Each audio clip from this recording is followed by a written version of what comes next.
दोस्तों, आज हम आपको सुना रहे हैं एक बूढ़े आदमी की कहानी जो रोजाना दरख्त के नीचे बैठकर मदद की आवाजें लगाया करता था, लेकिन कोई भी उसकी मदद नहीं करता था। बेचारा वो बुरा आदमी शाम को भूखा पेट लेकर घर जाता। जी, कुछ खाने के लिए लाए हैं या फिर आज भी खाली हाथ आ गए हैं? नहीं, आज भी किसी ने खाने के लिए कुछ नहीं दिया। इसका मतलब है आज भी हमें खाली पेट ही सोना पड़ेगा। हाँ, बस पानी पी लो और सो जाओ। हमारे नसीब में शायद यही लिखा है। फिर वो दोनों मियाँ बीवी भूखे पेट ही सो जाते हैं। अगले दिन जब वो आदमी दरख्त के नीचे बैठा लोगों से मदद की आवाजें लगा रहा होता है, तब ही एक भोला नाम का लड़का आता है। दादाजी, मैं इतने दिनों से यहाँ से गुजर रहा हूँ और देख रहा हूँ कि आप खाली पेट यहाँ बैठे रहते हैं, ना कुछ खाते हैं ना कुछ पीते हैं। बेटा, गरीब लोगों की किस्मत में तो भीख मांगना ही लिखा है। देखो जरा कितने लोग गुजर रहे हैं, लेकिन किसी को हम पर जरा भी रहम नहीं आता है।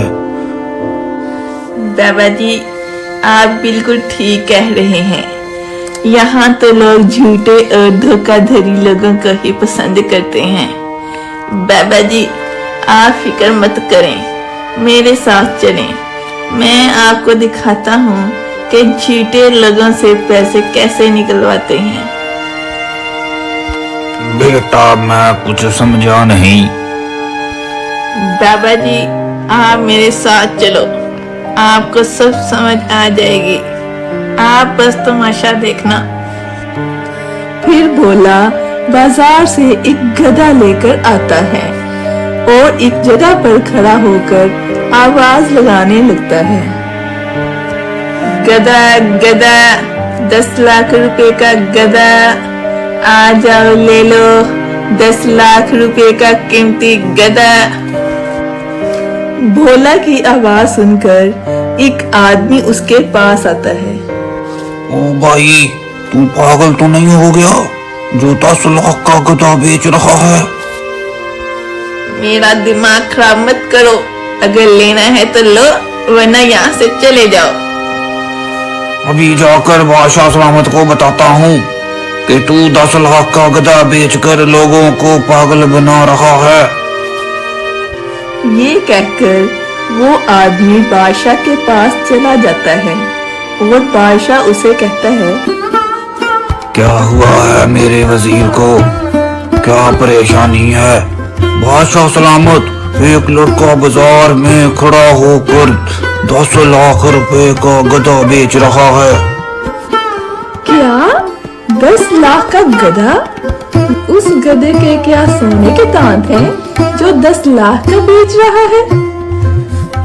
फौरन नौकरों से बोलो हमारे जाने का इंतजाम करें, हम अभी जाकर देखते हैं। ओ लड़के, तुम्हारी ये हिम्मत कि तुम हमारी सल्तनत के लोगों को पागल बना रहे हो। क्या खूबी है इस गधे में जो तुम इसे 10 लाख में बेच रहे हो? बादशाह सलामत, अगर किसी के रिश्तेदार मर गए हों तो उस गधे पर बैठे तो उसे वो रिश्तेदार नजर आएंगे और उससे बातें करेंगे। अरे पागल लड़के, अगर तुम्हारी बात सच हुई तो हम तुमसे ये गधा 20 लाख रुपए में खरीदेंगे। जी जी महारानी, लेकिन एक शर्त है, अगर कोई नेक दिल और ईमानदार इंसान इस पर बैठेगा, सिर्फ उसको ही रिश्तेदार नजर आएंगे और जो बेईमान होगा उसे नजर नहीं आएंगे। वाह, फिर तो ये बड़े काम का गधा है। चल भाई वजीर, इस पे बैठ जरा, अभी पता चलता है तेरी ईमानदारी का। फिर वो वजीर गधे पर बैठ जाता है। लेकिन उसे कोई रिश्तेदार नजर नहीं आता। ये तो मुझे कोई नजर नहीं आ रहा। अगर मैंने बादशाह को कहा कि मुझे तो कोई नजर नहीं आ रहा तो वो मुझे बेईमान समझेंगे। वजीर, क्या कुछ नजर आ रहा है? जी जी बादशाह सलामत, मुझे तो मेरे पापा नजर आ रहे हैं। पापा जान, क्या हाल है आपका? मुझे आपकी बहुत याद आती है। अरे वाह लड़के, ये तो बहुत अच्छा गधा है। प्यारे बादशाह, आप मुझसे बहुत प्यार करते हैं ना? चलिए आप भी गधे के ऊपर बैठे, अभी आपके प्यार का पता चल जाता है। फिर बादशाह भी गधे के ऊपर बैठ जाता है और उसे भी कुछ नजर नहीं आता, तो वो महारानी के डर से झूठ बोल देता है। आ गए मेरे अब्बा हजूर, नजर आ गए मुझे। अब्बा हजूर, आप जवानी में मुझे छोड़कर चले गए थे। जी महारानी, अब आपको पता चल गया ये गधा कितना कीमती है। इस गधे ने मुझे बहुत खुश किया है। ये गधा तो मैं जरूर खरीदूंगी। वजीर, जाओ और शाही खजाने से 20 लाख लेकर आओ। फिर वो वजीर दरबार से 20 लाख रुपए लेकर आता है और भोला को देकर गधा ले जाता है। भोला उनमें से कुछ पैसे रख लेता है और बाकी के पैसे बूढ़े आदमी को दे देता है। देखा बाबा जी, अगर सीधी उंगली से घी ना निकले तो उंगली टेढ़ी करनी पड़ती है। बेटा, मैं तुम्हें मान गया जो इन लोगों से पैसे निकलवा लिए। फिर वो बुरा आदमी पैसे लेकर घर चला जाता है और सुकून से जिंदगी गुजारता है। तो बच्चों, कैसी लगी आपको आज की कहानी? अगर आप चैनल में नए हैं तो हमारे चैनल को सब्सक्राइब कर दें और बेल के बटन को दबा दें